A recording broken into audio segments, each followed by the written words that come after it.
모든 교양은 남 얘기죠. 안 물어봐도 알려주는 남 얘기 아날람 94회 방송 시작하겠습니다. 문화평론가 이동규 대표님. 안녕하십니까. 의문의 그녀 시호님. 안녕하세요. 안녕하세요. 저는 작가 홍대선입니다. 자, 저희가 사연이 그동안 너무 많이 밀렸어요. 저희가 그동안 사연을 하질 못했어요. 근데 매일 함이 터질 지경이고요. 그래서 오늘의 주제는 쌓인 사연을 조금이라도 털자. 매일 하면 사실 스팸 메일 때문에 터지는 거 아닙니까? 그건 그래. 동맥경화를 좀 줄이자. 이런 취지에서 이번 주는 사연을 탈탈 털 겁니다. 그래봐야 많이 못 털어요. 그렇죠. 그리고 사연들이 이제 분량이 두 편을 저희가 보통 두 편을 1회 하잖아요. 근데 두 편 하기도 조금 애매하고 한 편 하기는 애매하고 그런 사연들이 좀 많았었잖아요. 그래서 이번 주에 하기로. 이번 주는 사연 특집이다. 그리고 메일에 보니까 저를 위해서 여유증 정보를 주신 분이 계세요. 네. 깜짝 놀랐어요. 근데 되게 그분의 용기도 저는 정말 대단하시다. 그 사진을 찍어서 보내주실 만큼 그 열정이 정말 감사한 분이십니다. 수술 후에 만족도가 굉장히 높으시다고. 네. 그러면서 사진을 찍어서 보내주셨는데요. 이분도 저처럼 프로페시아를 사용을 하시는 분인데 저는 사용을 했었던 거고요. 이분은 30대 탈모인이시라고 남성분이시라고 하시더라고요. 근데 이제 프로페시아가 부작용이 있는데 포기할 수가 없으니까 모발이 굵어지고 있으니까 이제 프로페시아를 사용해서 이분은 좀 이제 피곤함을 느끼시고 그거는 우루사를 복용을 하신대요. 피부도 이제 막 건조해지고 막 이런단 말이야. 그거는 알코올 성분 없는 오르가닉 로션만 바르면서 버티고 있다고 합니다. 두 가지 다 부작용을 약화시키는 효과를 보았으니 방송에서 공유하면 좋을 것 같다고 말씀을 하셨어요. 이거는 다른 데도 적용이 가능하겠네요. 어떤 특정 약을 복용하시는 분이 약이 간에 부담을 주는데 우루사랑 같이 복용을 하면 효과가 좀 있을 수 있다. 사실 비슷한 기제인 거잖아요. 본인에게 온 부작용인 피곤함이랑 이제 얼굴이 원래 그런 게 뭐 나고 이런 얼굴이 아니라 좀 붉어지면서 허물 벗겨지는 듯한 요런 부작용만 있는데 요거를 완화시키는 다른 방법을 쓰셔가지고 효과를 또 보셨다고 하니까요. 이분은 고민을 하다가 병원에 갔는데 의사분의 촉진 후 여유증을 정도에 따라 1에서 10으로 나눈다고 하는데요. 이분은 6에서 7 정도라고 의사분이 그랬대요. 가슴에 지방이 가득한 것은 아니지만 여유증의 경우는 유선의 크기에 따라 정도가 나뉘며 이분은 유선이 발달한 경우라고 하셨다 그래요. 그래가지고 뭐 원인은 여러 가지가 있겠죠. 청소년기 시절에 비만이었을 수도 있고 호르몬 관련일 수도 있고요. 근데 여유증이 피부에 탄력이 많은 사람일수록 효과가 높대요. 탄력이 부족하면 수술 후에 부피는 줄어드는데 살이 접힐 수가 있잖아요. 늘어질 수가 있는데 이분은 피부에 탄력이 많아서 유선을 마음 놓고 최대한 제거할 수 있었대요. 다행스럽게. 근데 만약에 피부에 탄력이 없다고 하면 유선을 마음 놓고 다 제거할 수 없다 그래요. 수술 효과가 그래서 사람마다 다르게 나타나는 거겠죠? 이분은 수술 결과에 굉장히 만족하고 계시다고 그랬고 수술의 흔적은 육안으로 확인할 수 없을 정도로 굉장히 미세하다고 합니다. 사진을 사실 주셨는데 민망하다고 생각하실 수도 있지만 이게 진짜 너무 귀한 사진인데 저희가 봐도 모르겠어요. 멀쩡해요. 멀쩡해. 네, 그냥 없는 몸이세요. 총 230만 원가량이 소요됐다고 합니다. 강남에 있는 성형외과 의원에서 기준으로 그렇게 했다고 네. 교주님도 시간을 내셔서 촉진을 한번 맞아보시고 수술에 따른 기대 효과를 확인한 후 수술을 결정하는 것이 좋을 것 같다고 저에게 조언을 해주셨어요. 네. 깊이 참고해 보도록 하겠습니다. 정말 감사합니다. 되게 좋은 정보세요. 이분이 참고로 수술 결과에 굉장히 만족하고 계시고 흔적은 육안으로 확인할 수 없을 정도라고 하니까 그 비슷한 고민 갖고 계신 분들 중년 남성들 꽤 계실 거거든요. 네. 한번 참고해 보셨으면 좋을 것 같습니다. 요즘 점점 수술 기술이 발달하니까 사실 가슴 수술이 이렇게 유선을 제거해서 이런 여유증 수술도 하지만 뭐 가슴 확대 수술도 하고 여자분들도 가슴 이렇게 줄이는 수술도 하고 하잖아요. 근데 점점 흉터가 정말 작다 그러더라고요. 같겠죠? 그렇겠죠. 네. 청취자 여러분, 제가 오늘 목소리가 자꾸 갈라지고 있습니다. 네. 자, 저희 아날람은 호텔스닷컴과 국내 최고 조건의 프로모션 페이지를 제공하고 있습니다. 이분은 그러면 이 수술 후에 정말 자신 있게 우통을 깔 수 있겠다. 놀러 가서 그죠? 그죠. 제가 예전에 사진 한번 봤었는데 어떤 남자분들 왜 특히 여름에 운동 진짜 열심히 하잖아요. 여자분들도 다이어트 하지만 비키니 입고 남자분들 수영복 입으려고 하잖아요. 근데 운동할 때 그 복용하는 거 있잖아요. 왜? 단백질, 프로테인? 네네, 그런 거 타서 먹잖아요. 근데 그게 부작용이 나면 가슴이 커지고 유두가 커지는 게 있다 그러더라고요. 그래요? 네, 그래서 어떤 분이 본인 몸 사진 올렸는데 몸이 진짜 좋아요. 제가 한 2, 3년 전에 본 사진인데 유두가 근데 애엄마 같은 거예요. 그래갖고 내가 아무리 운동을 했지만 깔 수가 없다. 안타까운 사진. 하지만 요즘은 다 또 가리는 수영복 있지 않습니까? 그렇네요. 네. 몸매가 좋으면 뭘 입어도 좋으니까. 호텔스닷컴 프로모션과 함께 여러분 가서 깝시다. kr.hotels.com/베스트 쿠폰으로 접속하시면 됩니다. 남얘기닷컴에도 접속을 하시면 바로 호텔스닷컴 프로모션 페이지로 넘어가실 수 있습니다. 지금 티스템 두피 클렌저와 두피 에센스를 검색해보세요. 과학이 당신의 모발에게 주는 선물, 티스템입니다. 첫 번째 사연입니다. 우리 댓글에도 그렇고요. 사연 메일로도 비슷한 내용으로 하나가 왔어요. 누구냐? 김기덕 감독에 관해서였어요. 두둥. 네. 아시다시피 김기덕 감독 최근에 미투 대상으로 굉장히 추잡한 내용이 폭로가 됐었죠. 영화계에서는 미투 폭로로 김기덕 감독 이름이 나왔을 때 아무도 놀라지 않았다는 그런 얘기가 있습니다. 원래부터 소문이 별로 좋지는 않았던 걸로 뭐 그런 루머가 있죠. 특히나 영화계에서 김기덕 감독의 페르소나로 불린 배우가 한 명 있었죠. 네. 조재현 씨. 실생활에서도 이분은 페르소나였던 모양이에요. 아니 조재현 씨는 페르소나였죠. 조재현 씨 매니저분은 뭡니까? 일종의 클랜인가? 모르겠어요, 진짜. 한마음 한뜻이 돼서 추잡한 성폭력을 저질렀던 모양인데 이런 댓글 반응이 있었어요. 아이고 아날람 그렇게나 김기덕 빨아 제끼더니 이제 좀 곤란하지 않으시나? 이런 식의 댓글이 있었어요. 이제 그러니까 그 전에 몰랐으니까 그럴 수 있지만 이걸 아시고 난 후에는 어떻게 생각하시나요? 이런 말씀도 있으셨고요. 그런 것도 있었고 메일도 비슷한 내용으로 네. 아니 그럼 김기덕 감독의 영화를 좋아하는 게 가능하냐 이런 메일이 왔었어요. 사실 세간에 이런 말이 있었잖아요. 트위터에서 있었던 말인가? 김기덕 영화 시나리오는 사실 일기장이었고 영화는 다큐멘터리였다. 이런 평도 있었어요. 대표님. 네. 우리는 어떻게 하면 좋죠? 김기덕 감독? 김기덕 그래 일단 어쨌든 뭐 확실히 뭐가 된 거는 아니니까 우리가 법적으로 뭐가 됐든 뭐 판단 안 됐지만 어쨌든 지금 상황만 말해놓고 보자면 일단 전제 김기덕 감독님이 인간 쓰레기라고 칩시다. 김기덕 488호인데 그거와 별개로 김기덕의 영화는 여전히 훌륭할 거고 김기덕이 위대한 감독인 것도 변함이 없을 것이며 영화사의 김기덕의 영화가 훌륭하다고 적힐 거예요. 그렇다면 어떤 점이 훌륭한지 좀 얘기를 좀 해주세요. 그걸 뭐라고 표현할까? 김기덕의 영화가 훌륭한 이유는 영화만으로 여러 가지가 얘기가 있겠지만 영화가 좀 결들이 다 다른데 네. 뭐 제가 좋아하는 부분만 말씀드리면 김기덕 감독의 영화는 기본적으로 굉장히 어둡잖아요. 네. 어둡고 폭력적이죠. 폭력적이고 굉장히 그 뭐랄까 인간이 처할 수 있는 상황의 극한의 어떤 걸 다룬단 말이에요. 그래서 감정적으로 육체적으로 굉장히 힘들거나 훼손된 상태의 사람들을 다루는데 그 순간에 갑자기 영화가 아름다워지는 순간이 있어요. 그 밑도 끝도 없이. 근데 그 밑도 끝도 없는 순간을 만들어내는 그 경지가 있어. 예전에 나쁜 남자 얘기하시면서 그 환상인지 아닌지 알 수 없지만 여배우가 걸어가면서 그 왜 옷을 코트를 맞아요. 입혀주는 그런 네. 장면을 말씀하시는 그쵸. 거죠. 그 여배우가 중간에 그 집창촌을 탈출해서 그냥 걸어가는데 집창촌에서 입던 옷 그 자체 속옷 슬립 같은 옷이어가지고 뭔가 이렇게 추워서 그냥 걸어가는데 뒤에서 누군가 걸어가는 뒷모습이 어떤 여자가 있는데 길거리 도시 한복판인데 아무 밑도 끝도 없이 그 여자가 지나가면 자기 옷을 벗어서 걸어주고 그냥 그 여자는 지나가는 거죠. 뭐 악수도 그런 것도 없어.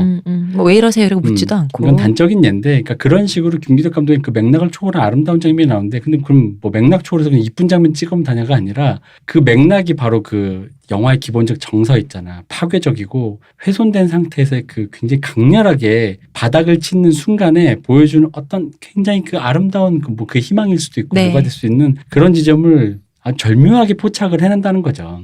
그게 이제 나쁜 남자 때 제가 왜 느꼈냐면 그 이전까지는 전 김기덕 감독 영화를 잘 찍는다고 생각 안 하다가 나쁜 남자를 보고 그 당시 아직도 생각나는 게 이 대사를 쳤어요. 제가 같이 영화 하던 친구와 우와 김기덕 영화가 늘었어. 그러니까 이 영화의 원래 이분의 그 영화 찍는 그 태도는 똑같은데 영화가 점점 세련돼지는 거야. 그러더니 점점 더 그 본인이 보이던 그런 아름다움이 극대화되고 나중에 보면 그 제가 제일 좋아하는 영화는 비몽인데 빈집이랑 빈집은 아주 감동적이었습니다. 빈집 좋죠. 비몽 아주 좋거든요. 그 오다기리 좋아 이나영 나오는 거. 그 비몽을 봤을 땐 거의 뭐랄까 영화라는 매체에 대해서 한 번 더 생각해보게 만든 영화들이 있어요. 영화의 끝을 살짝 한번 그 영화의 경계를 보여주는 영화들 뭐 로스트 하이웨이라든가 머롤랜드 드라이브 최근에 곡성 같은 거 비몽이 그랬거든요. 그러니까 어쨌든 간에 그분의 영화는 뭐 여러분이 싫든 좋든 책에 실릴 것이고 그 사람의 영화가 훌륭하다는 거는 뭐 두말할 나위가 없을 것이고 그렇다고 해서 그 사람 모든 영화가 훌륭한 건 아니니 만약에 김기덕 영화가 어디가 훌륭하다는 거냐 하면서 저도 별로 딱히 완성도가 높진 않지만 가능성은 있었던 것 같다고 싶은 그의 초창기 무슨 악어라든가 이런 걸 끄집어낸다면 그러니까 서로 짚는 예가 좀 달라요. 그러니까 그런 건 아닌데 경향상으로 봤을 때 김기덕 영화는 세계적으로 인정받은 영화가 있다. 그리고 좋은 영화가 있다. 근데 그리고 그게 그 사람이 488온 거랑은 별개의 문제다. 그럼 남는 건 이거지. 488호라는 걸 아는 순간 그게 좋은 영화인지 아닌지는 모르겠으나 좋아하고 싶어지지 않았다거나 왠지 마음이 석연치 않은 구석이 있는 거잖아요. 그렇죠. 그죠? 내가 이걸 좋아해도 되나라는 생각이 들잖아요. 있죠. 그렇게 되게 쉬워요. 작품과 인물을 분리하라고는 하지만 분리하기에 어려움이 있죠. 그렇죠. 감정적으로 창작자와 합치기 그 힘들지. 창작자 작품을 분리하는 게 쉽진 않아요. 사실. 근데 이거는 한번 이렇게 생각을 해볼 필요가 있는 거죠. 내가 원래 그 사람 걸 좋아했어, 작품을. 감독은 잘 모르겠는데. 근데 그 사실을 알고 싫어졌어. 그럼 싫어지면 되잖아. 그렇지. 나는 이제 싫어졌다. 이게 되게 심플한 문제거든. 싫어진 거예요. 아니 세상에 모든 영화가 다 좋을 필요가 없다니까. 예를 들어 저도 학교 다니면서 영화 공부할 때 선생님들이 좋은 영화라고 가르쳐 줄 거 아닙니까? 영화사 그렇죠. 공부하면서. 네. 근데 그중에 이 선생님이 뭐 때문에 이 영화가 좋은 영화라고 하는지는 알겠다는 건 있지만 내가 별로 안 좋아하는 영화도 많아요. 근데 그거를 마치 이제 학교에서 공부 초창기 한 1, 2학년 때 그런 생각은 들죠. 내가 이 영화들을 다 좋아해야 진짜 영화를 아는 사람이 되는 거야.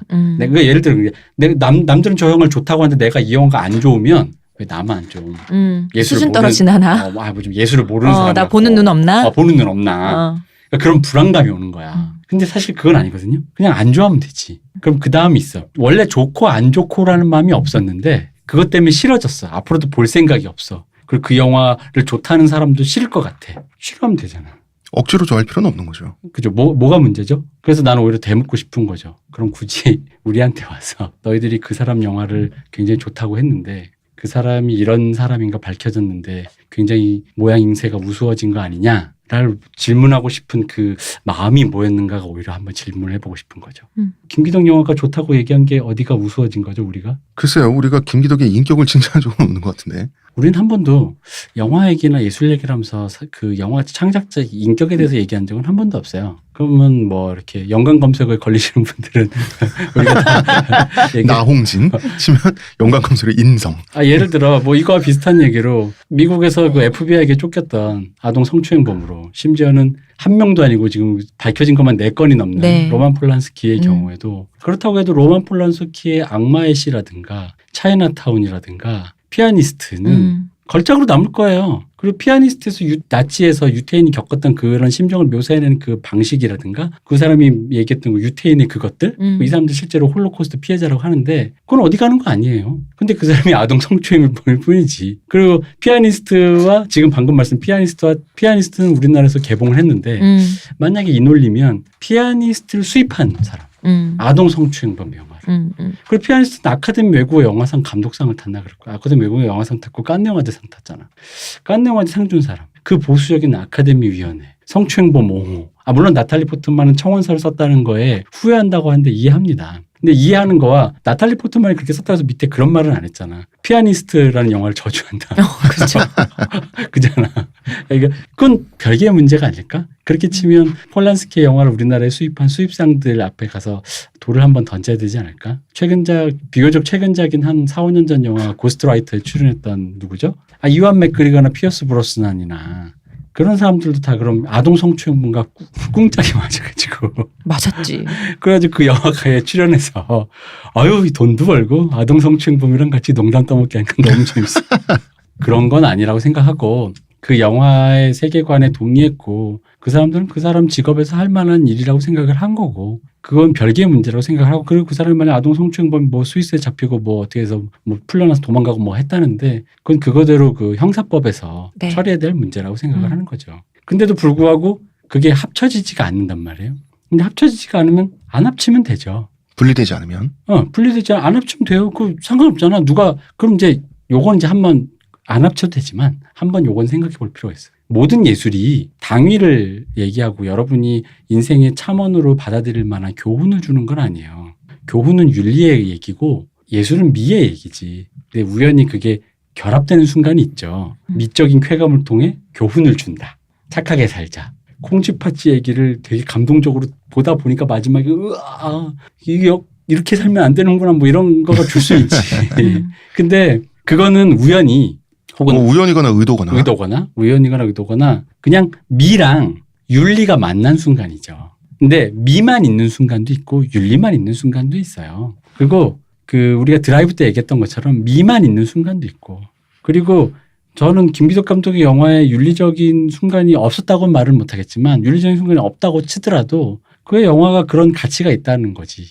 근데 김기덕 영화에서 뭐 여러분은 김기덕 영화를 앞으로 안 보시겠지만 안 보실 테니까 김기덕 감독이 윤리적으로 어떤 교훈을 주지 않는다고 생각하실지도 모르겠지만 사마리아나 이런 걸 봐도 어떤 그런 교훈적 가치는 있어요. 근데 뭐 그렇잖아. 룸사롱 가는 우리 아빠가 나한테 착한 사람들하고 말할 수 있는 거예요. 근데 내가 아빠를 받아들이고 말고의 문제가 아니라 아빠 그 순간 나한테 한 말은 진심이었을 가능성이 높다는 거지.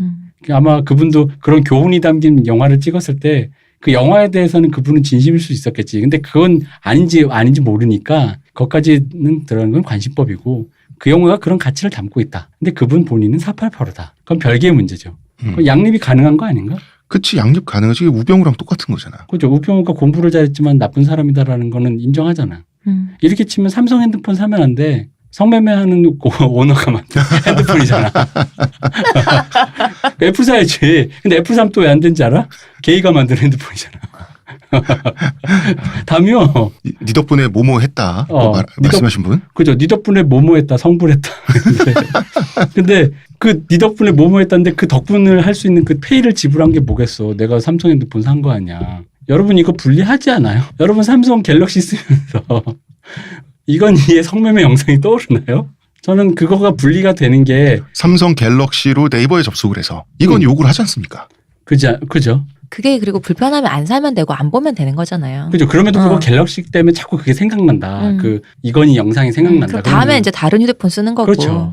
애플을 샀는데 너무 호모포비아에 걸리신 분이라 게이가 싫은 거야. 그래서 애플만 만지면 왠지 끈적이는 것 같고 왠지 싫은 거야. 그러면은 안 사면 되잖아. 그렇지 않아요? 근데 애플을 쓰는 사람 앞에 가서 굳이 그걸 물을 건 아니라는 거지. 손 안 끈적이냐고? 그렇게 호모가 좋아요? 이 비역질 뭐 이러면서 그렇게 비역질 진짜 옛날 말이다. 비역질씨. 나 옛날 사람이잖아. 그러니까 나는 오히려 우리한테 대물은 사람들이 그 마음이 뭐냐가 물어보고 싶은 거지. 그치. 갑자기 든 생각인데 옛날에 동성애를 부르는 말 중에 개간이란 말도 있었어요. 그죠. 개간도 있어. 그게 닭이 하는. 닭짓. 네. 그게 그렇게 싫으냐 이거지. 이거는 마치 난 그렇게 느껴져요. 그냥 할아버지가 대학 들어간 딸내미가 머리 브릿지 좀 넣고 저 때는 브릿지였습니다. 브릿지 좀 넣고 대체 언제쯤 귀 좀 하나 뚫었더니 세상이 무너진 것처럼. 그땐 또 이제 그런 시대니까 여성이 마치 브릿지만 봐도 이미 이 여성의 처녀성은 사라진 것만 같이 느껴진 노인네가 역장을 내는 것처럼 그러면서 그렇게 앞에 가서 이렇게 모멸감을 주는 단어를 구사한단 말이죠. 그런 거가 아닐까? 걔가 뭘 하든 뭔 상관일까? 근데 우리 사회가 성추행범, 그러니까 예를 들어 그런 488호에 대해서 어떤 암묵적인 어떤 봐주는 게 있으면 모르겠어요. 왜 흔히 말하는 남성 중심 사회라서 내가 남성이 한 범죄는 약간 싸게 맞춰주는 거야. 싸게 맞춰줘? 싸게. 아니 근데 그게 없다고 말할 수 없어요. 그러니까 없다고는 말할 수는 없는데 네. 그런 거야. 우리 사회가 그렇게 돼 있어. 그래서 김기덕 감독은 이렇게 됐지만 아마 영원히 그렇게 이게 증거나 어떤 형사 소송이란 거는 실제로 그런 거랑 상관없이 이 일이 일파만파가 될 수도 유야무야 될 수도 있겠지. 그건 모르는데 사람들이 김기덕을 봐줘. 아무렇지도 않아. 근데 그의 영화를 사람들이 그가 영화를 계속 찍어. 근데 영화가 훌륭해. 근데 그 사람이 그렇게 했을 때 그 사람을 왜 이렇게 처단하지 않느냐, 그 사람에게 처벌이 가해지지 않느냐 비판할지언정 그가 만약에 나중에 영화를 찍었는데 그 사람 영화가 훌륭하다는 거에 대해서 아카데미 위원회가 아가씨 이번에 상 줬지 않습니까? 김기덕 영화도 되게 좋은데라고 했을 때 왜 줬냐고 아카데미 위원회 가서 얘기할 건 아니라고 생각한다는 거지.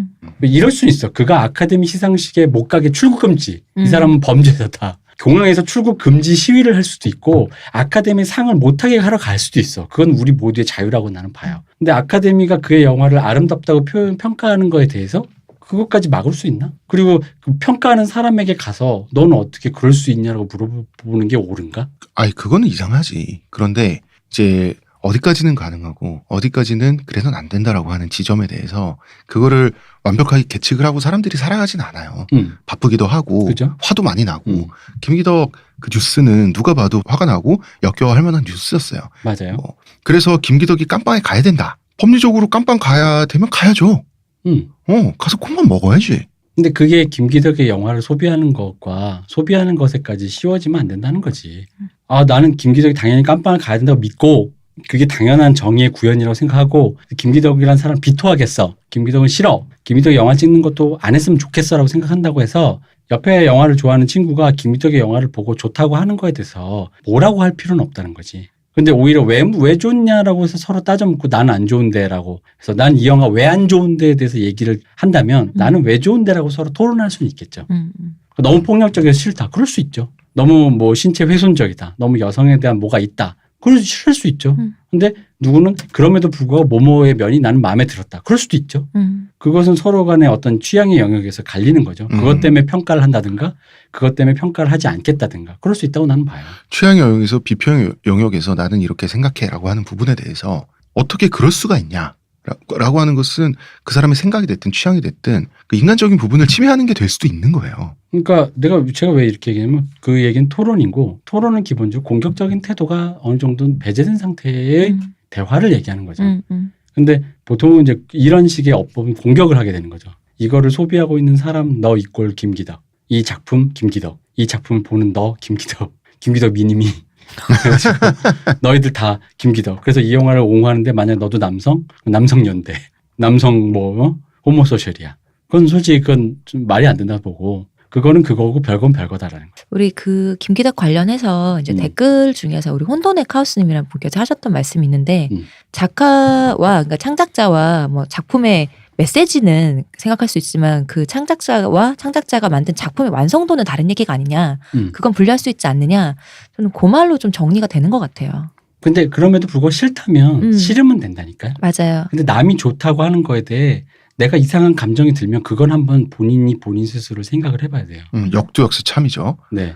자기가 김기덕 영화가 좋다는 이유만으로 이러저러해서 난 김기덕 영화 싫어, 꼴 보기 싫어라고 한 사람의 취향이나 그런 거를 뜯어 고치려고 들어가면 안 되는 거지. 그죠. 그렇게 되는 순간 이상한 거죠. 그리고 모든 예술은 그런 윤리적인 교훈을 주는 것만 있는 건 아니에요. 그러니까 영화의 메시지라고는 하지만 메시지가 없는 영화도 있고 메시지가 윤리와 괴가 다른 메시지도 많아요. 그러니까 그거에 대해서 이것은 참된 진리를 줘야만 하는 의무를 가진 것이 영화고 예술인데 이 사람의 영화의 메시지가 참된지도 모르겠고 만약 참되다면 위선이고 참되지 않았다면 쓰레기 예술인 거잖아요. 지금 사실 그렇게 몰고 가는 거죠. 그렇게 몰고 가는 거지. 근데 그건 아니라는 거죠. 예술에서 뭔가 가치 있는 것을 발견하려는 태도가 있어요, 사실. 발견해야만 할 것 같은 태도가 있는데 김기덕에 대해서 또 그렇게 접근을 하면 마치 그 영화는 나는 이런 사람이야라고 자기를 포장하는 수단이 되는 거고 영화는 예술 그 자체가 아니라 어떤 화장이 되는 거예요. 김기덕은 알고 보니 인간 쓰레기였고 그 사람 인간성 별로 안 좋은 것 같아. 내가 봐도. 그렇지만 영화라고 하는 작품, 그 미의 부분과 그 사람의 인격이 어쩔 수 없잖아. 그 분리는 어쩔 수가 없잖아요. 그럼요. 그러니까 아까 로만 폴란스키 얘기를 잠깐 다시 하면 로만 폴란스키 연기도 잘해요. 그래서 배우에도 많이 나와요. 근데 그럴 수 있는 거죠. 그 사람은 배우로 쓰는 사람? 그 사람의 영화가 존경스러워서 그 사람은 카메오로 출연하거나 그 사람의 연기력, 그 사람의 기능이죠. 기능을 높이 살 수 있죠. 근데 그 사람이 성추행범이다? 그럼 감독이 그 사람을 고용하기 전에 그 사람이 어떤 권력으로부터 뭔가 집행을 당하겠죠. 근데 감독이 이 사람의 기능이 마음에 들어서 그 사람한테 일자리를 준다? 그것까지 그 사람이 책임을 져야 될 건가? 나는 그건 좀 그렇거든요. 그렇게 되면은 그건 사회적으로 절멸을 시키자는 얘기인데. 그렇습니다. 대표님 작품을 통해서 특히 영화에 있어서 네. 그 감독이 무슨 생각을 했나 이제 파고 들어가는 그런 식의 우리나라의 작품론이 있었어요. 그게 이제 심해지면 감독 개인을 관심법을 하게 되는 건데 네. 90년대에서 2000년대까지 유행했던 한국의 영화를 다루는 작품론이 있었는데 그 뿌리가 되는 게 원래는 그 프랑스에서 시작된 게 있다면서요. 그러니까 이게 원래는 원래 이게 혼용되는 말, 작가주의라는 말을 많이 들어보셨을 거예요. 네. 근데 이게 문학에서 온 건데 이제 50년대 프랑스 영화계가 헐리우드 영화를 보면서 그 당시 사람들이 이 헐리우드 영화가 상업 영화인 줄 알았는데 감독 이름들을 공통적으로 보다 보니까 어떤 한 사람의 특정한 어떤 뭐랄까 경향이 있는 거예요. 이 감독은 괜히 이런 걸 잘 찍어. 그래서 이제 발견된 감독들이 뭐 하워드 훅스라든가 그 유명한 알프레드 히치콕. 히치콕은 뭔가 서스펜스 스릴러에 특화돼 있어. 이런 게 작가주의인 거죠. 근데 이 작가주의가 우리 그거 있잖아요. 프로이드. 네. 프로이드랑 결합하면은 그 작가의 무의식으로 들어가는 거예요. 그래서 이제 그 작가의 무의식이 그 사람의 성장 배경, 그 사람의 사회, 그 사람의 내면을 파악을 하기 시작하면서 그 사람이 이제 이게 어째서 이런 작품을 자꾸 찍는가. 그래서 뭐 일베 용어로 좀 에미리스한 인간인가 아닌가. LBM이 없는 사람인가 아닌가. 파고 들어가는 거죠. 여전히 저는 심영섭 평론가가 얘기했던 김기덕의 평론은 옳지 않고 흉측한 평론이라고 생각해요. 어머님 찾으셨던. 왜냐하면 모든 평론가 모든 그런 거는 다 관심법이긴 해요. 세상에 무슨 미학 서적, 뭐 평론, 뭐 미학에 대해 말한다, 뭐 예술학 서설 뭐 이런 거 관심법이지. 내가 보니까 이게 이런 경향이 있는 것 같아라고 얘기하는 거긴 한데 그게 사람의 그 근원의 코어에 애미애비까지 들어가가지고 부모님들 안부를 묻는. 그거는 관심법이라는 말로 같이 퉁치어 주기에는 이건 좀 너무 같다 나가셨다. 이거지. 너무 같지. 김기덕도 지금 보안이 잘못을 한 것 같은데 지금 나온 뉴스를 보니까 심영선 말이 맞는 거 아니냐? 그게 아니라 김기덕도 잘못했고 심영섭 그 평론가 분이 말이 맞다고 하며 어머님이 남의 어머님 욕하는 거잖아 지금. 어머님 얘기가 안 났어도 그런 식으로 평론하면 안 되죠. 그 평론은 그 평론대로 폭력적이고 저열한 부분이 있는 것이고 김기덕은 김기덕 감독님 나름대로 뉴스 내용이 맞다면 미투 폭로 내용이 맞다면 이제 다녀오셔야지. 당연하죠. 부상급식 하고 오셔야지. 저는 그 신명섭 평론에 대해서 얘기해 보자면 그런 거예요. 사실 그분은 이 사람이 왜 이 지경으로 영화를 찍을 이런 세계관을 갖고 이런 비전을 갖고 있는 사람일까에 대해서 그 평론 내용 결국 그걸 신명섭 본인이 모르겠어요. 모르겠기 때문에 엄마 아빠 얘기가 나오는 거예요.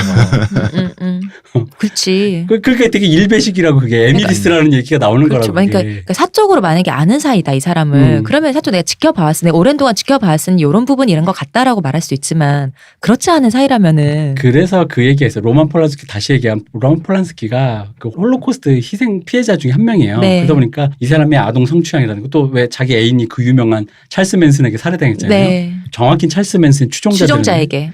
근데 이런 일을 겪고 사람이 제정신일 수가 있느냐면서 이렇게 쉴드를 쳤는데 난 솔직히 그거에는 내가 아무리 로만 폴란스키 영화를 좋아해도 그건 아니야. 그건 또 아니지. 그런 과거가 있어도 멀쩡하게 사는 사람들 많아요. 그럼요.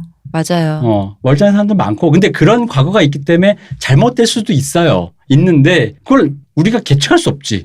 마치 그 고통 할당제라는 게 있어가지고 지금 이 시점까지 받은 고통이 어느 정도면 남한테 고통을 그만큼 줘도 돼. 이런 식으로 그럼 이게 거래도 일어나겠다. 가치 투자도 되고 주식 상장도 돼가지고 미래 그 소설로 쓰면 되게 재밌겠네. 고통은행. 이게 편부모 가정에 대한 선입관 같은 거잖아요. 그건 비슷하게. 그렇죠. 그거 계모가 있어서 이렇게 됐다라든가. 혹은 아버지가 없어서 엄마가 없어서 제가 저렇게 됐다든지 고아원 출신이라 그렇다든지. 에미리스. 그러니까 에미리스 하다는 이유로 그 사람을 이해해 주는 것도 이상하고 그 이유로 이 사람을 저주하는 것도 이상하잖아요. 그래서 법은 그냥 그 사안에 대해서만 평가하는 거예요. 살인했어? 그럼 깜빵 가야지지. 약간의 정상 참작은 있지. 앞뒤 맥락을 살피지. 그렇다고 해서 그 사람이 살인을 했음에도 불구하고 어렸을 때 너무 불우해서 6.25 때 어머니 부모 조시라고 무죄 이러지 않는다고. 그냥 약간 제가 살아온 게 좀 힘드니 근데 이번이 초범인 것 같으니 정도에서 이제 참작은 해줄지언정. 근데 그거는 일종의 참작인 거지. 그걸로 이 어떤 모든 이 사안의 전부를 판단하지도 않잖아요. 똑같은 얘기죠. 그리고 감독이 그런 얘기를 했다고 해서 그러니까 제가 지금 드리는 말이 누군가에게 굉장히 약오른 말이 될 것 같은 거야. 내가 지금 말을 하는 거 보니까. 왜? 이렇게 한 거지. 여러분이 아무리 김기덕을 미워해도 김기덕의 영화는 길이 남을 거다라는 식으로 얘기처럼 들릴 거고 그것은 마치 나를 약올려 김기덕 영화를 잘라버려야 되는데 근데 그럴 리가 있나요? 여러분을 그럴 리도 없거니와 여러분을 약올리려는 게 아니라 그냥 그건 그냥 그거예요. 네, 그렇다 얘기를 하는 거죠. 김기덕 영화 지금까지 나왔던 마스터피스, 봄, 여름, 가을, 겨울 그리고 봄 같은 그런 거는 지금 IMDb 이런 사이트에 가면 이미 영화인들의 평가가 끝나 있어요. 그리고 영화 역사에 예술 역사에 많죠. 서정주의 신, 서정주가 친일파라는 그 슬픈 과거에도 불구하고 서정주의 신은 아름답잖아. 함께 논해지면 되죠. 그게. 그렇죠. 함께 논해지면 돼. 그리고 우리한테 중요한 건 뭐예요? 왜 여러분 영화 볼 때, 텔레비전 볼 때 15세, 12세 나오잖아요. 네. 거기 잘 보면 시청지도라는 말이 들어가요. 네, 맞아요. 바로 그거예요. 이 시가 아름답다. 근데 이 시를 쓴 사람은 친일파다. 친일파는 우리나라에 있어서 심대한 해를 끼친 사람이다. 그렇다고 해서 너가 이 시를 아름답다고 느끼는 것 자체가 거짓된 감정은 아니다. 이 시는 이 시대로 너무나도 아름다운 시다. 하지만 이 사람에 대해 생각할 땐 다른 생각을 할 수도 있어야 된다. 그리고 그게 분리되었으면 좋겠다라고 시청지도가 필요한 거지. 맞아요. 그러니까 늘 제가 얘기했지만 한용운의 님의 침묵에서 님 쭉 긋고 님은 조국으로만 이해하고 그 시의 교훈은 나라 못 잃어라는 독립운동이다. 그 독립운동 나라 못 잃어라는 그 독립을 부르짖는 사람의 그 교훈을 준다라는 식으로 그 원웨이 방식 오직 한 가지 교훈만으로 예술 작품은 교훈을 줘야 되고 그 교훈은 윤리와 커먼센스의 부합해야만 된다라는 식으로만 이해가 되면 그러면 이제 바로 이렇게 화가 나는 거예요. 화가 나지. 그리고 한용운의 님의 침묵은 그 님에 무엇을 갖다 놔도 참 아름답지 않습니까? 그럼요. 그 옆방에 시주로 비구니 대도 보살님 해도 아름답고. 그럼 더 아름답지. 아름다워요. 정말 가슴점이고. 금단의 사랑에 누구를 대해. 파괴수를 만들려고 이 사람들이. 근데 그러니까 뭐가 됐든 다 말이 그 된다는 위험함이 사실 그 미적 긴장감을 그죠? 아슬아슬하게 유지시키는 그 맛이 있어요. 음. 이 님이 여자가 아닐까? 이 사람 스님인데? 라고 하는 혹은 옆에 있는 같은 스님. 그럴 수도 있지. 그렇다고 쳐도 아니면 해방 이후에 직후 마음 좋아하는 남자가 있었는데 아니 여자로 합시다. 좋아하는 여자가 있었는데 이름이 좋아하는 하나코야. 누군가 있었는데. 일본 여성이었다. 그러니까. 그래서 해방 맞아서 급하게 돌아간 거야 내지로. 그러면은 그 그런 위험한 마음. 모든 것은 다 갖다 댈 게 많죠. 뭐 사촌 누나일 수도 있고. 그렇죠. 그렇다 하더라도 이 시는 너무나 아름다워. 그렇죠. 그렇다 해도 아름답죠. 우리 예전에 한번 그런 얘기 한 적 있잖아요. 이렇게 사람에 대해서 얘기하면서 왜 사람은 한없이 다면체에 가까운, 그러니까 구에 가까운 다면체다라는 얘기 우리랑 하죠. 우리 사람은 한 면만 갖고 있지 않잖아요. 그처럼 작품을 볼 때도 그럼 작품만 보는 게 아니고 그럼 감독도 봐야 됐고 또 감독 말고도 그 작품에 참여한 사람들도 많잖아요. 근데 누군가를 봐야 된다 그걸 함께 논하면 되죠. 이거를 하나로만 보지 말고. 그래서 어쩌라는 거냐? 그러니까 보기 싫으면 안 봐도 돼. 근데 또 그래서 어쩌라는 거냐? 그래서 어쩌라는 거냐? 알아서. 좋다는 사람 있으면은 너는 이게 왜 좋아 할 것도 없고 싫다는 사람 있으면 너는 그렇게 눈도 없니 할 것도 아니고. 그냥 알아서. 제가 전에도 얘기했던 미국 영화의 아버지, 영화 초창기 아버지, 미국 영화의 아버지인 그리피스는 실제 KKK단 회원이었습니다. 그럼에도 불구하고 그 영화 굉장합니다. 그 영화 자체도 굉장히 백인 우월주의적인 그건데 영화는 훌륭해요. 로만 포란스키 영화 훌륭합니다. 우리 전에 얘기했던 레니 르펜슈탈의 올림피아 훌륭합니다. 그 영화가 훌륭한 거 어떡하라고. 이거 영화가 훌륭해서 훌륭하단 말도 못해? 잘 만들었는데? 베를린 올림픽 개막식. 나치주의가 들어갔던 굉장히 훌륭한 개막식이고. 왜냐면은 이게 예술품이고 예술 작품이 나 이런 로직으로 이런 얘기를 하려고 해라는 것만 평가하면 돼요. 그런데 해봤더니 너가 이 공식을 쓴 다음에 이 공식에 걸맞는 문제와 답을 만들어서 정확해. 답도 안 틀리고 공식도 완벽해. 그럼 그 영화가 문제가 잘 만들었다고 말해주는 거지. 근데 그 공식과 문제를 만드는 사람이 이상한 사람이다? 그럼 그렇다고 해서 그게 뭐가 문제예요? 그치. 그건 다른 문제지. 악당이 살인자가 산에 들어가서 산삼을 캤어요. 그 사람이 악당이라고 해서 산삼이 도라지가 되는 건 아니란 말이야. 올림피아 보면 진짜 몸 좋은 백인이 되게 대단해 보여. 잘 만들어서 대단한 그렇게 거 아니야? 대단하게 보여. 나는 대단한 줄 알고 있었는데. 우리 흑인 형들도 대단하잖아. 난 대단한 줄 알고 있었는데. 그러다 보니까 그런 느낌이 든다고. 그렇게 찍어놨는 걸 어떻게 잘 찍었는데. 그러니까 두 가지가 그것이 다 혼용하지 말고 우리 늘 대표님 자주 얘기하시는 좀 결을 뜨자는 거잖아요. 이게 그쵸. 붙어 있으면은 사실 혼란스러워요. 힘들어요. 저도 늘 그런 생각 하거든요. 결을 뜨는 게 그리고 굉장히 그렇게 복잡하고 어려운 일도 아니에요. 사람이 조금 심드렁해질 일이지 거리 둘 일이지 이거를 뭐 학문적으로 접근하고 수학 문제 풀듯이 접근할 그런 얘기가 전혀 아니란 말이죠. 그럼 마지막. 그럼 싫으면 되고. 근데도 불구하고 왜 마음이 불편하면 그 마음을 들여다봐야 돼 우리가. 원래 좋아하고 싶었는데 이것 때문에 게이트가 생긴 건지 싫어했는데 싫어함에 대해서 이것이 증폭을 시켜준 건지 이유를 찾아준 건지 더 기가 막힌 핑계가 나타난 건지. 왜냐면 저도 제 친구들이랑 텔레비전 보잖아요. 텔레비전에 밑도 끝도 싫어하는 연예인 많아요. 저도 많아요. 친구들이랑 보면요 진짜 거의 입에 담을 수 없는 그간을 해요. 난 진짜 재수없어. 쟤는 나오는 것만 재수없어. 이 인간의 저는 해악이야 저거는 악마의 씨여 막 이러면서 해. 근데 그걸 그냥 내가 걔를 소비하는 태도지 그렇다고 해서 그 사람이 뭘 하겠다는 거에 대해서 그러므로 너는 살아서는 안 되라고 하진 않는다는 거지. 내 눈에 안 띄는 데 살았으면 좋겠지. 그냥 내 눈에 내 눈에 띄어서 내가 계속 욕을 하는 것도 나쁘지 않아. 그래? 그것도 쾌감이 있어. 그런 거지 뭐. 대표님 말 정답이다. 그것도 쾌감 있어요. 쾌감 있어. 오히려 그런 사람이 없고 텔레비전이 그러잖아? 그럼 뽀로로 보는 거랑 뭐가 달라? 나는 가끔 이렇게 말씀하시면 그런 사람 있잖아요. 제가 우리 술자리에서 몇 번 얘기하는 사람도 있잖아. 서로 근데 얘기했지. 근데 가끔은 저 새끼는 욕하는 것도 지쳐서 안 나왔으면 좋겠어. 그럴 수도 있지. 근데 다른 사람으로 옮겨가세요. 걔가 안 나와야 옮겨가요. 다른 욕바지로 옮겨가. 만약에 모든 작품이 어떤 창작품이 교훈이 꼭 필요하고 정치적으로 올바르며 하려면은 근데 실제로 아직까지는 그런 작품이 없어요. 뽀로로마저도 그렇지 않아요. 성평등적으로 뭔가 문제가 좀 있거든요. 그럼요. 문제 많아. 뽀로로 말고 그 여자 펭귄 있죠. 뽀로로 펭귄 남자 아니고 뽀로로만 펭귄이고 다른 애들은 펭귄 아니에요. 하여튼 여자 캐릭터가 있어요. 근데 여자 캐릭터가 있는데 그 굉장히 성역할이 부과돼 있더만. 그쵸? 뽀로로뿐 아니라 그러니까 수많은 애니메이션들이 그래요. 그런 식이고 아직까지 그러니까 아이들이 보는 거에서 여자 캐릭터는 뭔가 이렇게 뭐 엄마의 역할이나 뭔가를 해주는 역할만 하고 진취적이고 해결하는 건 남자의 캐릭터만 하니까 이게 문제 있잖아요. 그런 것을 조금씩 고쳐가야 되는 거죠. 그래서 내가 봤을 때 가장 좋은 건 동물의 왕국인 것 같아. 좋죠. 볼 게 없을 땐 동물의 왕국이 제일 좋은 것 같습니다. 그 얘기 있었어요. 윤리가 없는 깨끗한 세계. 뽀로로에서 이제 옷을 입으면은 꼭 여자 캐릭터는 치마만 입고 이런 게 있잖아요. 근데 이게 그것도 사실 어떻게 문제 있지 않냐? 아니 핑크색만 있는 거 문제 있지 않냐? 근데 색깔은 그럴 수 있는데 옷을 입은 게 제가 들은 얘기인데 맨 처음에 뽀로로는 옷을 다 안 입고 나왔었대요. 근데 그래요? 그러니까 어차피 동물이잖아요. 그랬는데 애기들이 그걸 보면서 뽀로로를 너무 좋아하니까 근데 뽀로로 옷을 안 입으니까 자기들 옷을 안 입는다 그래갖고 부모들이 항의가 들어온 거예요. 옷 좀 입히라고. 애들이 말을 안 듣는다고. 그래서 옷을 입히게 됐다 하더라고요. 시호님이 말씀하신 거를 조금 더 이제 좀 심화를 하자면 남자 캐릭터라서 진취적이고 모험적이고 할 수 있다고 생각해요.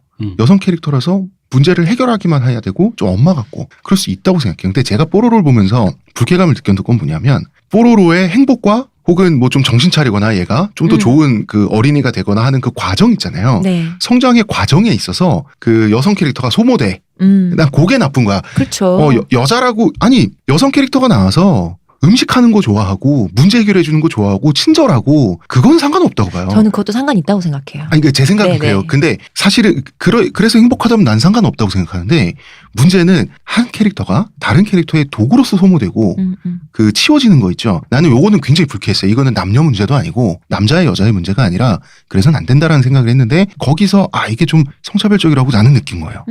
근데 저는 약간 유보적입니다. 나는 왜냐면 뽀로로라는 물론 뽀로로가 초통령이니까 네. 애들에게 최종도 아니라 더 유아용. 유아들에게 모든 그 어떤 가치관을 제공해주고 이게 이제 특정 목적 교육용 애니메이션이니까 조금 더 이제 그런 어떤 것이 필요하다고 나는 봐요. 그러니까 이게 왜냐면 교육용이니까 그런 의미에서는 옹 작가님이나 시호님 말이 이게 어느 정도 그런 류의 비판이 여기에는 좀 필요하다고 보고 그럼에도 불구하고 과연 모든 창작품이 그런가? 우린 늘 얘기했지만 창작품이란 건 사실 캐릭터는 소모적이고 늘 대상이고 개별 텍스트가 전체 컨텍스트를 다 책임질 수 없고 남자가 주인공인데 왜 여자가 주인공 아니냐라고 해봤자 이건 원래 남자가 주인공으로 기획된 영화예요 라고 밖에 할 말이 없거든.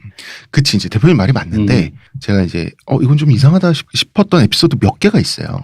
그 에피소드에서 발견된 게 그 뽀로로를 좀 챙겨주려고 하는 옆에 있는 그 여성 캐릭터 그 동물에는 내가 왜 이렇게 불쾌할까 생각을 해봤더니 욕망이 없어요. 자기가 자기 이기적인 욕망이 없어요. 드러내 보이고 싶다거나 자기는 꼭 이걸 해야 되겠다. 그래서 그런 거예요. 여성 캐릭터로서 여성의 역할, 옷을 만든다든지 음식을 한다든지 그래도 돼요. 제 생각은 그래요. 그래도 되는데 그게 자기 욕망이면 상관이 없는데 욕망 없이 나온다는 게 저는 조금 그게 약간 불편했다. 그리고 오히려 이렇게 말할 수 있죠. 그 뽀로로가 예를 들어 다른 영화처럼 뭐 한 편으로 끝나는 게 아니라 여러 가지 시리즈가 있으니까 수많은 시리즈 안에서 그러한 한 편에 다 담을 수 없으므로 그렇죠. 계속해서 그것들을 보완해낸다면은 상관이 없을 거라 보고 근데 그럼에도 불구하고 이런 방식이 계속적으로 반복된다면 그건 좀 문제일 수 있다는 거지. 그럼요. 교훈이 되거나 교훈을 찾고 그러니까 싶거나 메시지를 주고 싶다라고 하면은 그거는 조금 생각을 해볼 필요가 있죠. 맞아요. 우리가. 그 비판을 한다는 건 바로 이렇게 공격성을 좀 거세야. 근데 난 진짜 그런 생각. 공격성이 생기면 일단 그게 누그러질 때까지 그거랑 좀 떨어져야 돼. 대화를 하는 태도는 아니니까 그게. 그거는 좀 일단 떨어져야 된다고 봐. 그렇다고 뭐 김기덕 감독님한테 이 488을 그거 본인이 알아서 하시라고. 그러니까 양립 가능이란 말이 나는데 세상에 많은 것들이 양립 가능해요. 우리 생각보다. 이 말로 결론을 좀 대신했으면 좋겠습니다. 네, 네. 회장님이 만드신 핸드폰으로 저희 결론은 자, 사연 첫 번째는 여기까지 하고요. 두 번째 사연이 굉장히 어둡습니다. 어둡고 좀 진지해가지고. 사실 요즘 우리한테 보내주시는 사연들이 좀 무거운 것들이 맞아요. 많아요. 그래서 저희가 사연을 좀 안 하게 되고 좀 미루게 된 것도 무겁다 보니까 저희가 함부로 입을 떼고 함부로 말을 보태기가 좀 조심스러워요. 그래서 그런 것도 있었어요, 사실. 그렇지만 뭐 하겠습니다. 두 번째 오늘은 사연은, 이제 사연을 푸는 날이니까. 주제가 사촌 오빠에게 성폭력을 당하는 게 주제예요. 심각하죠 벌써. 그럼요. 일부러 피해가지 않기 위해서 김기덕 그 감독 이야기하는 바로 다음에 이 사연 배치를 했습니다. 네. 그리고 이분은 이 사연자께서 두 편의 메일을 보내셨는데 두 번째 메일 내용은 이 내용 자체는 사연자가 누군지 노출될 수 있는 정보로 좀 돼 있었죠. 있어요. 네. 그래서 저희 셋만 읽고 뭐 많은 늘 걸로 그렇듯이. 하겠습니다. 예. 네. 사연자께서는 초등학교 1학년, 2학년 때쯤에 사촌 오빠에게 성희롱 내지는 이제 성폭행을 당했는데 사촌 오빠들에게 말하자면 이게 유인, 약취 비슷한 걸 당한 거예요. 그래서 그럼 집에 놀러 갔는데 너 이리 좀 와볼래? 뭐 같이 뭐 이런 그래서 거겠죠. 뭐 이것 좀 해봐 뭐 이런 식으로 된 건데 굉장히 높은 수위의 성희롱을 당했는데 좀 자세한 이야기는 조금 충격적이에요. 그러니까 저희가 이야기하기는 좀 그렇고 사연자는 어느 시점부터 기억의 필름이 끊겼다 그래요. 아기 때기도 하고 기억하기 싫은 기억이기도 하잖아요. 이럴 때는 이제 기억이 삭제되고 네. 그 필름이 어느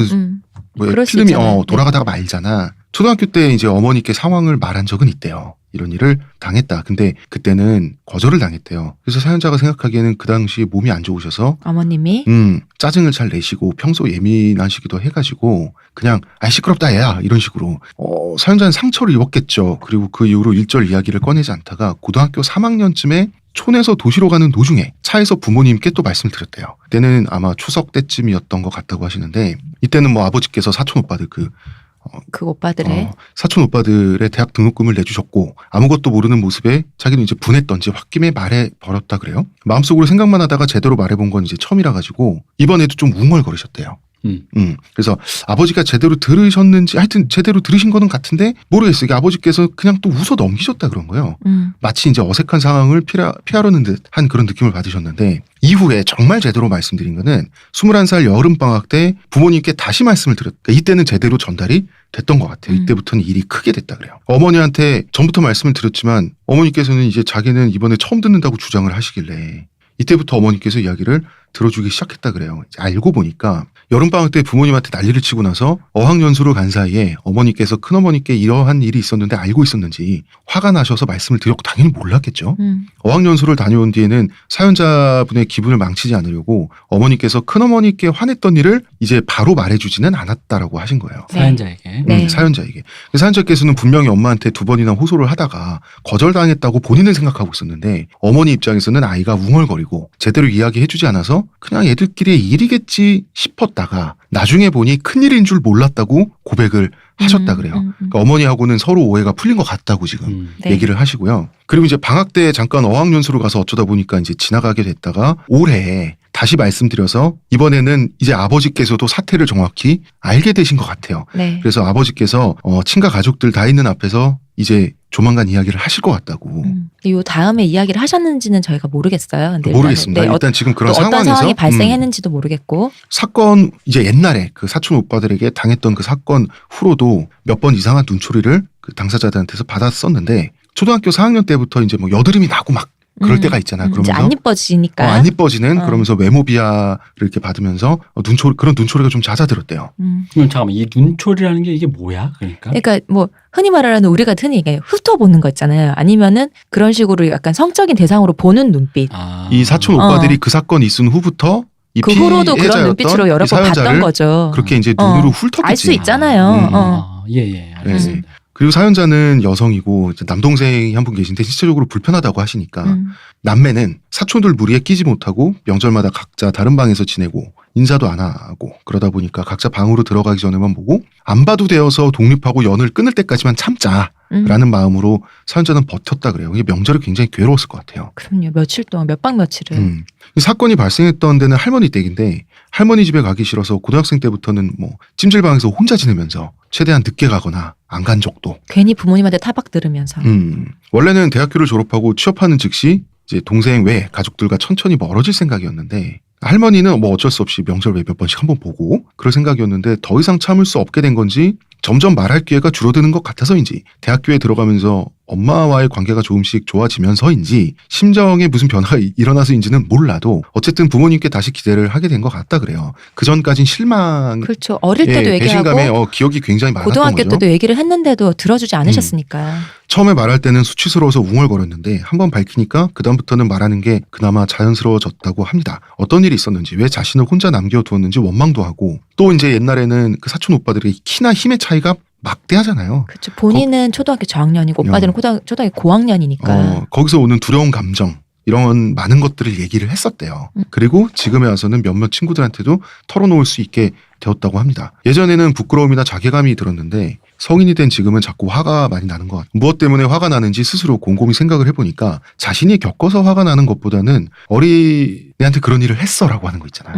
어린이가 이런 일을 당했다. 그리고 과거에 있었던 그 무력감에서 오는 분노. 이런 말씀을 하십니다. 정말 이상하게 들릴지도 모르지만 제가 저를 타인화하는 것 같습니다. 사연자는 마음은 많이 가벼워졌지만 사연자가 가족들의 평화를 어지럽히는 게 아닌가. 특히 이제 할머니 있잖아요. 이 사실을 다 그냥 미투를 해버리면 가족 내에서 할머니는 남은 인생 동안 우울만 남겨드린 게 아닌가 하는 걱정도 든다고 하고, 한편으로는 만약 이야기하지 못한다면 남은 인생 동안 또 분하잖아요. 후회하지 당연하죠. 않을까 하는 그런 심정. 그리고 사촌 오빠들이 진심 어린 사과를 한다면 받아줘야 하는 건가 하는 고민을 하고 있습니다. 그래서 말인데 용서를 어떻게 하는지, 자신을 괴롭게 했던 사람을 어떻게 받아들여야 할지 조언해 주세요. 이렇게 메일이 끝났습니다. 네. 먼저 이것부터 말씀을 드려야 될 것 같아요. 자기가 스스로를 타인화하는 것 같다, 이상하다 말씀하셨는데, 스스로를 타인화하는 건 이상한 게 아니라 세련된 행동 아닌가요? 자기 객관화와 거리두기 이런 거는 어른이 되는 건전한 과정이라고 보이고, 사연자께서는 그 과정을 잘 수행해내고 계신 것 같아요.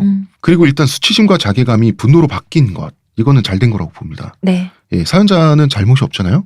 없죠. 예, 없죠. 남한테 분노할 일이 있으면 분노하는 게 자연스러운 거예요. 그리고 또 이제 이런 거. 결국은 용서를 어떻게 하는지 물어보셨는데, 용서할 필요가 있나요? 우리는 이런 사람들이잖아요. 네. 저희는 용서를 할 필요가 있냐고 생각하는 사람들이잖아요. 우리 용서할 필요가 있나요? 그러니까 저는 뭐 이분이 말씀하시는 뭐 누구 할머니가 뭐 남은 인생 동안 뭐라고 뭐 가족이 분란 뭔 상관인데? 내 말이요. 제 말이요. 저도 그렇게 생각해요. 무슨 상관이에요. 아니 그거야 솔직히 이거 죄송합니다 진짜 그 할머니에겐 정말 죄송한데 저는 솔직히 좀 저랑 같은 연배시니까 굳이 말씀드리자면 죄송해요 진짜 이렇게까지밖에 표현할 수 없어요. 정말로 할머니에게 좀 악감정이 있어서 말하는 건 아닌데 그건 할머니 업보예요. 그렇죠. 그건 그냥 그건 어쩔 수가 없어요. 내가 낳은 씨가 물론 할머니 의도는 아니에요. 근데 할머니의 그 생애에서 벌어진 비극이에요. 근데 그걸 할머니 기분 나쁘실까봐 은폐한다? 그거는 전 잘 모르겠어요. 그게 할머니를 생각하는 마음인지도 모르겠고 본인에게 좋은지 이게 누구를 위해 좋은 건지를 모르겠어요. 그렇죠. 그러니까 그냥 그거는 아무 일도 없이 바람이 안 불고 있는 날씨만을 위한 모든 것인 것 같아요. 그냥 삼키고 소화시키고 그냥 참는 거 있잖아요. 그게 왜 피해자의 몫이어야 돼? 가족 그런 부분도 있는 내에서나 거예요. 아니면 직장 내에서나 아니면 학교 뭐 동아리나 아니면 그런 학과 안에서나 이런 일이 있을 때 왜 이렇게 얘기하면 왜 그런 얘기 진짜 많이 하잖아요. 너 하나면 입 다물면 다 조용하고 다 편한데 너 왜 그래? 이런 일이 아니라도 뭔가 다른 거에서 부당하지 않나요라고 말했을 때 너 왜 이렇게 못 참니? 너 이렇게 예민하게 구니? 너 그것만 참으면 다 괜찮은데 너 우리까지 왜 이렇게 피해를 주니? 거기에 덧붙여가지고 그 얘기를 하죠. 너 때문에 자기들이 속한 집단의 명예가 실추됐다. 우리 약단에, 우리 극단에, 우리 회사에, 우리 가문에. 제가 왜 업보라는 좀 과격한 표현을 썼냐면 아니 이미 이 집단은 실추될 명예가 이미 명예가 실추되어 있는 상태인 거예요. 이 명예라는 건 우리 칸트 때 얘기했지만 누가 알고 모르고의 문제가 아니라 본인 그리고 스스로 알잖아. 그리고 자기 집단의 명예가 무슨 국익이나 세계 평화인가요? 그게 지켜져야 될 만한 가치인 거야? 그러니까 그렇다 지구를 하더라도. 위해서? 남이 알기 때문에 떨어지고 모르면 올라가는 거면 그건 이미 명예가 아니에요. 그럼요. 그치. 그건 명예가 아니고 그래서 그 얘기한 거 업보라는 좀 과격한 표현을 쓴 거는 이 가족은 이미 수면 밑에 폭풍이 치고 있는데 그 수면 위에 그걸 굳이 고르게 만든다고 한들 무슨 의미가 있느냐. 그리고 그걸 왜 그 피해자인 사연자의 감정을 갈아받쳐가면서 그걸 유지를 시켜줘야 돼? 그러니까요. 만약에 사연자가 그럴 수 있어. 난 이미 다 털었다. 모든 걸 해탈했다. 그리고 플러스 너희들도 모두 이 나의 일에 그렇게 신경 쓰지 마세요라고 그 정도로 그 대인배적인 무슨 부처 살아있는 활불 같은 태도를 보여준다면 우리 뭐 옛날 설화에 그 바리떼기 공주처럼 그렇죠. 그런 사람이면 그런 사람인 상태에서 이런 걱정을 하시면 그럼 나 이해해. 근데 지금 내가 힘들잖아. 저는 다 털었고 우리 할머니 뭐. 근데 이런 일이 있었는데 뭐 저는 괜찮아요가 아니잖아요 지금. 그렇죠. 근데 왜 할머니 걱정을 하세요? 본인 걱정만 하시고. 그럼요. 자기 그치. 걱정만 하면 돼요. 그리고 분노가 나쁜 것만은 아니에요. 네. 지금 수치심과 자괴감이 분노로 바뀌었다는 거에 대해서 제가 축하를 드리고 싶은 게 분노는 지금 이 분노는 온당하지 않습니까? 온당한 분노까지 사겨야 되나? 이 분노도 수치심과 좋은 에너지가 되는 거예요. 자괴감은 사실 가해자가 가져야 될 감정이에요. 그치. 어. 용서를 왜 줘? 나 같으면 용서 안 해. 저는 솔직히 저같이 못된 사람은 이런 일이 있었으면 온 가족의 드디어 채권자가 된 마음으로 다 나한테 뭐가 하나씩 다달이 걸렸구나. 용돈, 다달이 뭐 끝없이 그게 내가 감정의 쓰레기통이 필요할 때 엄마나 아빠를 전화해서 붙잡고 큰어머니한테 전화해서 얘기하고. 그치. 큰어머니 할머니한테도 아니, 할머니가 뒷목 잡는 건 내 일이 아니고 아니, 농담 나는 아니고 모르겠고. 지금 대표님이 하신 말씀 농담 아니에요. 응. 이거 사연자도 한번 고려해 보세요. 정말이에요. 뭐 어머니만은 응어리가 풀리기 시작한 것 같으니까 좀 다행이긴 하거든요. 아버지께서도 이제 사태를 좀 온전히 파악을 하신 것 같아요. 네. 할머니가 뭐 애매하긴 한데 할머니로 하여금 진상을 알려드릴 수도 있는 상황이에요. 사연자든 아버지께서든. 근데 만약에 할머니가 알게 돼서 좀 불행해지셨어요. 그 사연자 때문인가? 그 사연자 때문이야. 사촌 오빠들 때문이지. 그럼요. 그걸 행한 그 가해자들 때문인 거죠. 그 이렇게 해서 할머니가 어이쿠 이러면 이제 할머니가 너 때문에 이렇게 됐다고 또 주변 사람들이 그러잖아. 그럴 수 있는 확률이 있단 말이에요. 맞아요. 그러니까 만약 그렇게 되면은 그렇게 되면 명절날 가지 마세요. 가지 마시고 그냥 이런 안 보고 생각을 살면 돼요. 하세요. 그냥 이 사람들은 구제불능이구나. 맞아요. 미안합니다. 그 본인의 가족을 이렇게 표현하는 건 좀 웃긴데 그런 상황이 있다면이니까요. 저도 살면서 가족이 그런 생각 해본 적 있으니까 그냥 말씀드린 거야. 어떤 순간에 그런 생각했어요. 이건 이런 답 없다. 상황에서 답 없다. 구제불능이다. 그리고 맞아요. 인간이 그 뭐 우리가 포용과 합치와 뭐 이런 걸 얘기하지만 그건 이제 그렇게 했으면 좋겠다는 얘기인 거고. 그거는 지향점인 것 그치, 뿐이고요. 지향점인 거지. 그렇게 했으면 좋겠다는 얘기지. 근데 네. 그게 안 되면 안 된 상태로 가는 거지. 이상향인 것 뿐이지. 그냥 그리로 갔으면 좋겠다지. 거기에 그럼. 우리 사실 못 사니까 이상향이지. 그 뭐 하러 그거를 모두가 다 평화롭고 아름답고 행복한 상태로 만들려고 해요. 일단 네. 내가 중요하지. 맞아요. 내가 제일 중요해요. 우리 옛날에 이런 가족 사연 풀면서 이런 얘기 몇 번 했잖아요. 내가 제일 중요합니다. 그렇지. 그 사연자님의 감정은 가족의 일가 친척의 평화를 위해서 존재하는 도구가 아니에요. 그럼요. 지금 본인은 본인 영화에서 본인이 주인공해야 되는데 본인 영화에서 본인이 행인 일이야. 그러면 안 돼. 그래 이런 거 있어요. 가족 모임에 나가지 마시고요. 못 가겠다 도저히 그렇게 선언을 하고 설명도. 아니 그저 가기 치면 안 가면 돼요.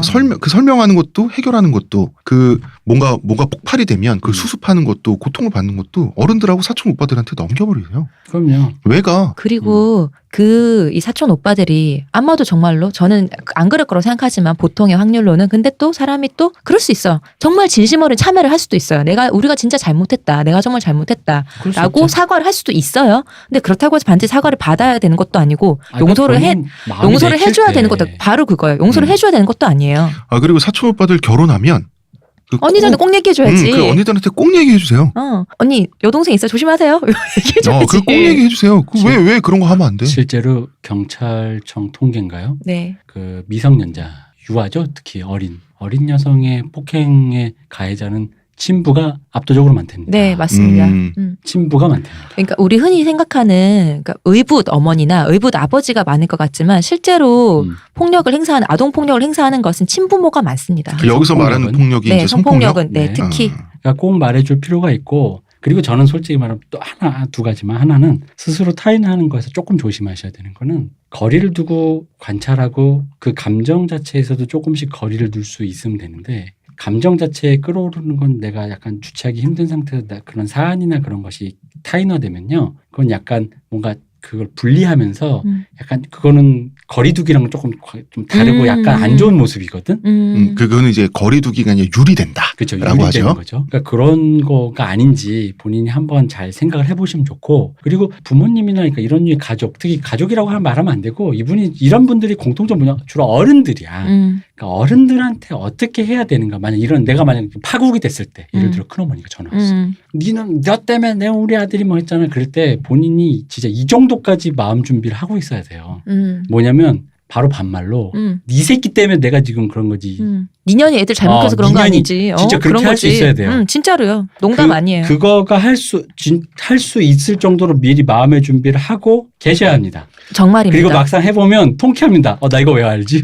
대표님 사이다. 저도 해본 적 있어서 제 압니다. 얼굴에 번지는 미소가 보이시나요? 통쾌합니다. 생각만 해도 좋다. 근데 이건 진짜 미리 준비를 하고 시뮬레이션 하고 계셨다가 진짜로요. 갑자기 그런 일이 생길 때 그냥 하셔야 돼요. 해야 돼. 할 줄 알아야 돼. 맞아요. 그거는 어른이고 뭐고가 없어. 니년이야 니년 그냥. 이거는 어른이 아니지 정말 대표님 말씀처럼 이거는 1대1의 성인 간에 얘기하는 거예요. 나이 차가 문제가 아니에요. 그리고 이제 사연자님께서 날 괴롭게 했던 사람을 어떻게 받아들여야 하는가. 안 받아들여도 됩니다. 받아들일 필요가 어딨어요. 영 끊는 거 있잖아요. 나쁜 거 아니에요. 그러니까 내가 아까 김기덕 때도 얘기했잖아. 김기덕의 영화가 본인을 괴롭게 하면 안 보면 돼요.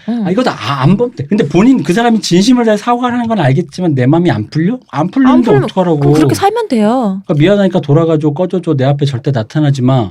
그리고 기분 나쁠 때마다 엄마한테 그 니들 엄마한테 전화해서 스트레스 풀게. 그리고 두고두고 얘기해 도 그래도 성이 안 풀리면 계속 얘기하세요. 그러니까 그 큰어머니가 혹시나 그러신 분인지 아닌지 모르겠으나 대부분 이제 이런 분 뭐 큰어머니인지 누군지 뭐 이모인지 누군가 총대 메고 꼭 그런 소리 한 소리 하는 사람이 있어요. 나타나거든요. 그러니까 이제 그럴 때는 니년이라고 생각하시고 꼭 그 다음에 후일담까지 얘기해 줘야 돼요. 죽을 때까지. 니년 놈들의 새끼들이 칠 때까지 내가 다 얘기해 줄 거라고. 니 애비애미는 다 성폭행범이다. 강간범이라고. 나이스. 두고 보라고. 걔들 유치원 다닐 때 투서 넣을 거라고. 동네 성범죄자 혼자 사는 것 같다고 그러면서 내가 다 투서 넣을 거라고 얘기해 줘야 돼.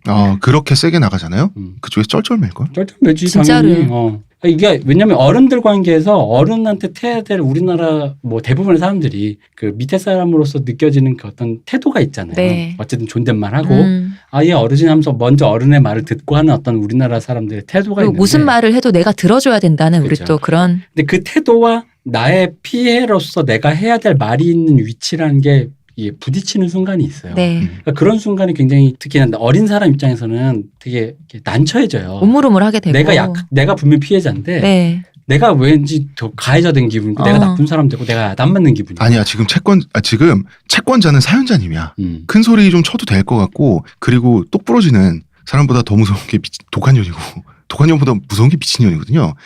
이런 왜 좀 천박한 표현을 썼냐 하면 빡쳤잖아요. 화낼 수 있다는 거 보여주실 필요도 있어요. 필요하면. 이게 본인의 가족이 그 친척분들이 어떤 사람인지 모르겠지만 만약에 정말 우리가 지금 이런 얘기했던 이런 얘기를 한 사람이 있다. 네가 어쩌고저쩌고라든지 뭐 잘못 기억하는 거 아니냐든지 이런 사람이 있잖아요. 근데 그런 말을 했을 때 그러니까 이런 정도는 아니지만 주변에 저도 그렇고요. 저 주변에 다른 친구들 얘기로도 이런 식의 어떤 윗사람이 그런 식으로 말했을 때 정말 대표님 말씀하신 세게 나가잖아요. 반말하고 뭐 시발시발하고 다시 말 못해요. 정말 딱 한 번이면 정말 두 번은 없더라고요. 그리고 제가 왜 미리 생각을 해놓으라 그러냐면 이게 시뮬레이션 해놓으면 이게 무술도 왜 품새를 연습합니까? 맞아요. 평상시 연습할 때 이게 쓸모없는 동작 같은데 급한 순간에 반복 연습했을 때 튀어나오는 거거든요. 그럼요. 그래서 미리 시뮬레이션을 한번 해보시라는 거죠.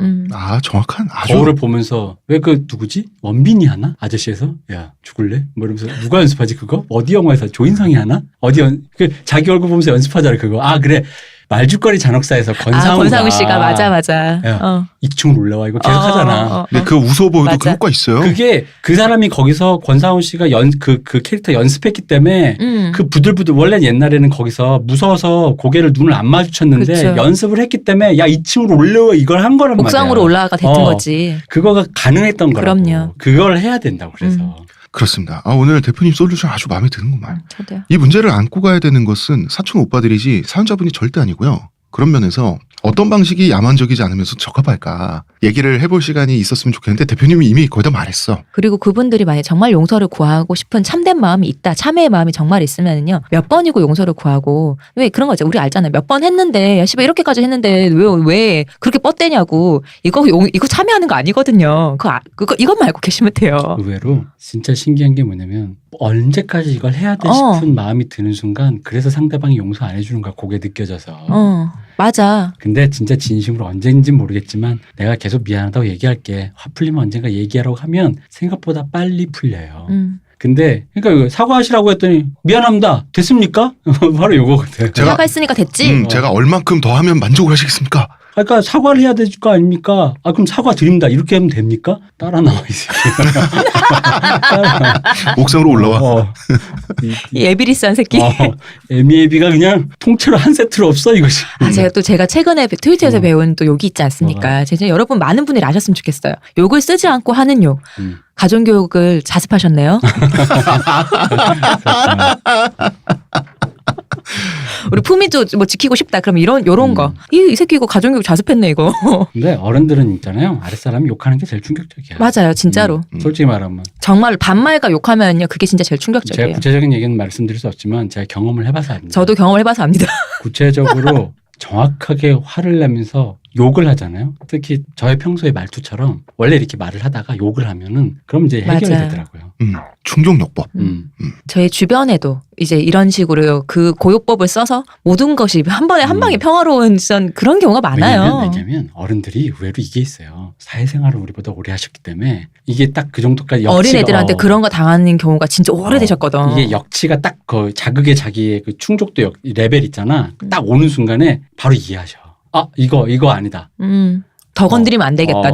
여기 내가 좀 너무 나갔구나. 그렇지. 여기까지 그냥 왜 그러냐면 우리가 사회생활에서 알잖아. 우리가 세상에 불의가 있어서 100이면 100 불의에 참가해서 그런 거라기보단 똥이 더러워서 피하냐 이렇게 하면서 이렇게 쓱 하는 거 있잖아. 그게 어른들일수록 굉장히 유려해지거든요. 맞아요. 그래서 이런 태도를 보여주는 순간 그만 해야겠다. 잘못은 일단 둘째치고라도 누구의 잘못은 둘째치고라도 너와 내가 하면서 굉장히 본인에게 유리한 본인 속에 경고음이 켜지는 그게 어른들이 확실히 있거든요. 그래서 부드러운 태도로 표현하세요. 근데 그게 뭐 비겁해, 이렇게 기회주의자 이럴 수는 있어도 그게 어쨌든간 이분과 360일 함께 24시간 니나노 할 수 있는 건 아니잖아요. 그러니까 어차피 그것도 경험치에서 나온 거고. 그러니까 그분의 경험치대로 그분이 그렇게 행동하면 본인도 가족 모임이 어차피 1년에 한 번, 두 번 한다고 쳐도 그럼 가면 본인도 편한 거고 서로 편해지자는 거지. 그래서 본인이 얼마나 빡치고 고통스럽고 같은 여성으로서 당신이 그러면 안 되는지 큰어머니한테 말해줄 수도 있는 거예요. 그리고 난 그 또 하나. 이분 아까 이제 솔직히 용서라든지 자꾸 이런 말씀하셔서 네. 그 어른한테 또 어른 얘기도 하시고 그래서 이런 얘기를 해드리고 싶어요. 그 가족이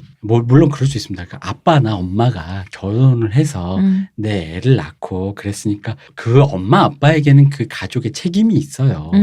내가 싸질린 새끼인데 왜 이러고 있지. 먹이고 입히고 키워야지. 근데 본인에게는 그런 정도의 책임이 없어요. 무슨 얘기냐면 이 가족이 당신들 머릿속에 있는 정상 가족의 이미지로 영원히 구축되어야만 할 것만 같은 당위는 없다고. 이건 그냥 깨버렸던. 이건 어른들의 바람이야. 어른들의 바람이고 그거는 그러려고 열심히 사는 건 어른들 생각이 어른들의 몫인 거고 본인이 그거가 이게 정상 가족이 아니어도 돼요. 근데 정상 가족이고 싶고 정상 가족이어야만 할 것 같고 그건 다 우리가 학습된 거야. 그러니까 정상 가족이고 싶은 마음이 드는 것도 사실일 수는 있는데 불가능할 수 있다라는 전제가 하나 있어야 돼요. 옵션 중에는 이게 불가능하다. 이 사람들과 내가 척을 지거나 요거를 항상 옵션에 두고 있어야지. 왜냐면 어쨌든 간에 가족끼리 뭔가 화합하고 그런 마음을 자꾸 사회적으로 압력을 놓고 주입을 했기 때문에 그런 마음 속에서 이런 식으로 피해자가 본인이 자꾸 자기를 가해하면서 자기 스스로를 가해하면서 이 피해자는 떳떳한데 가해자는 떳떳한데 피해자는 뭔가 자꾸 자기가 죄를 진 것만 같은 그런 푸시가 들어가게 되는 로직이 그거예요.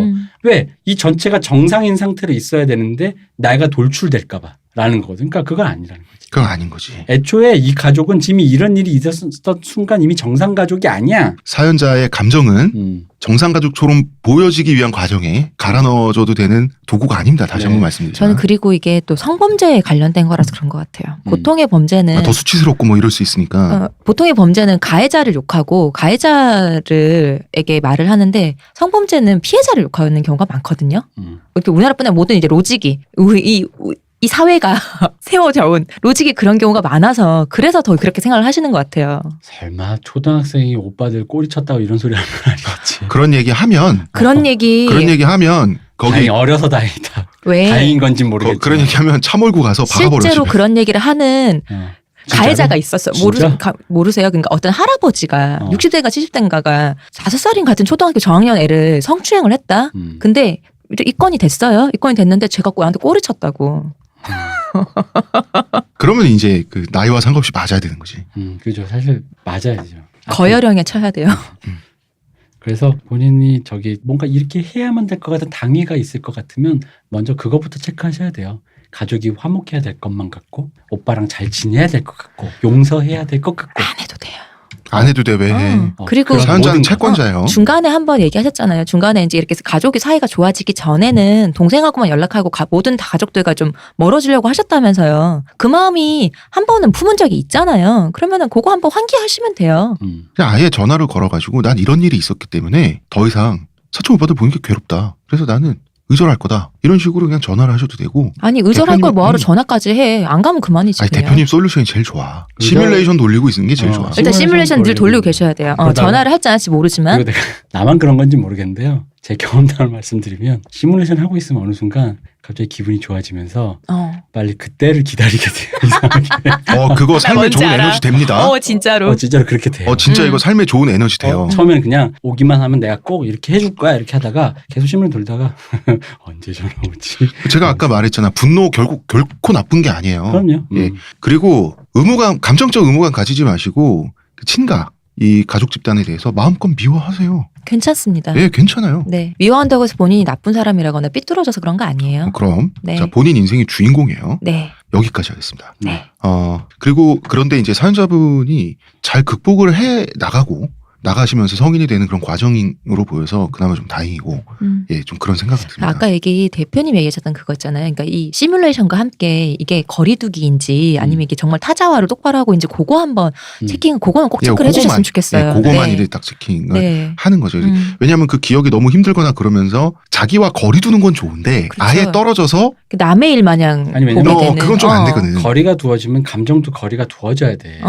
근데 분노가 쌓이고 나설 수 모르게 그런 거에 대해 자꾸 뭔가 이렇게 몰입이 되고 것 같고 이것 때문에 화가 나고 내 안에 열불이 쌓이는데 그것만큼 왠지 타자처럼 보인다는 건 그냥 유리하는 거거든. 그거는. 그러니까 그거는 주의하셔야 된다는 거지 오히려. 그 스스로를 더 강력하게 이거 네. 범죄 네. 피해자들이 그런 일이 많거든요. 네, 스스로를 더 강력하게 사랑했으면 좋겠다. 내가 최고시다.